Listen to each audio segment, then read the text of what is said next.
Hi everyone, welcome once again to the Big B and Little T channel.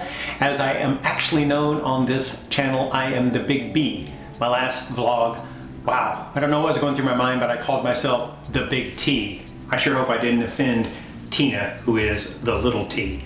In any event, before I begin, I want to thank you in advance for watching this vlog. I want to thank you for subscribing, for commenting, for liking, for sharing. All of those things really have been a lot of fun for us to see. It's put us in contact with people that we didn't even know were watching the videos, so we appreciate that very much.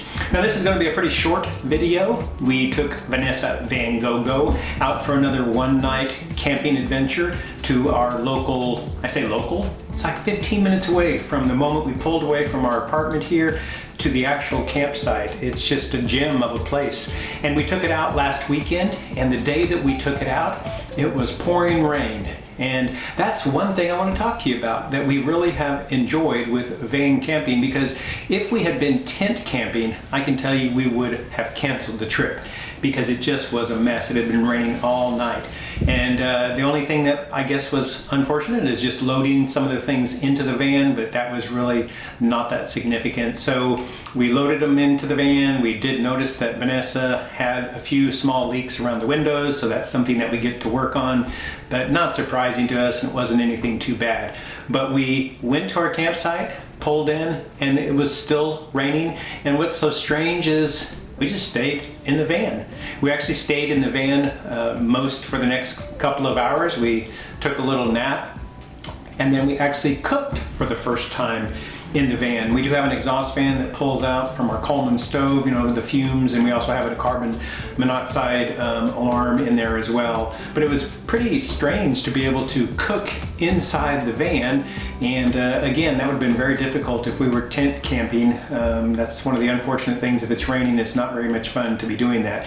So that's a great thing.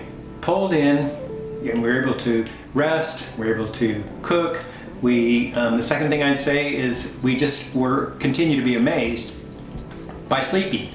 Now we live in a small town, so I don't want to come across that we have all of these unbelievable traffic noises and, you know, fire engines and police cars, but any particular community has its own unique sounds. But when we're in Vanessa and we're out, actually, I suppose, away from civilization to a certain degree, we just noticed this time just how quiet it was when we were sleeping.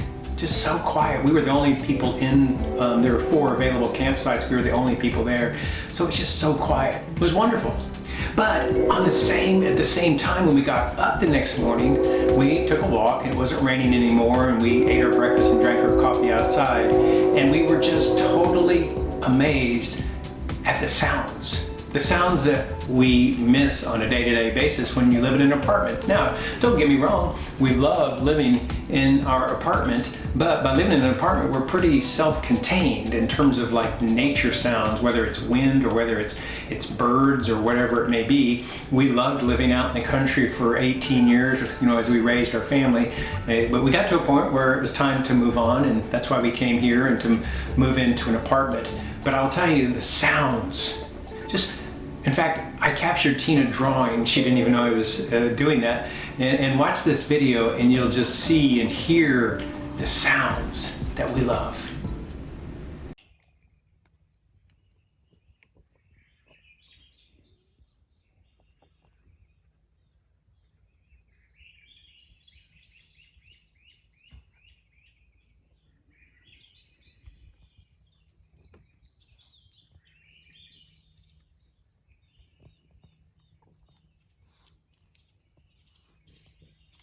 Wasn't that something? I would say we really missed that.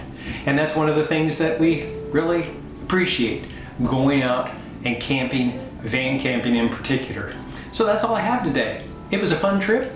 Nothing too significant. We did some things better. We learned a few things. One thing that I will tell you real quickly that I learned is when I came back and I took my bottles of water, well, they're not bottles of water, but big jugs of water out from under a sink, I found out about 3 days later that I actually bumped the fuse that's attached to our solar panels, and our energy went dead, and since then it's been cloudy and it's slowly recharging back. So it's something I've got to be careful of. It's a lesson learned. Hey, thanks so much for watching. You guys go out and make it a great day, and we'll see you again on a new vlog next week.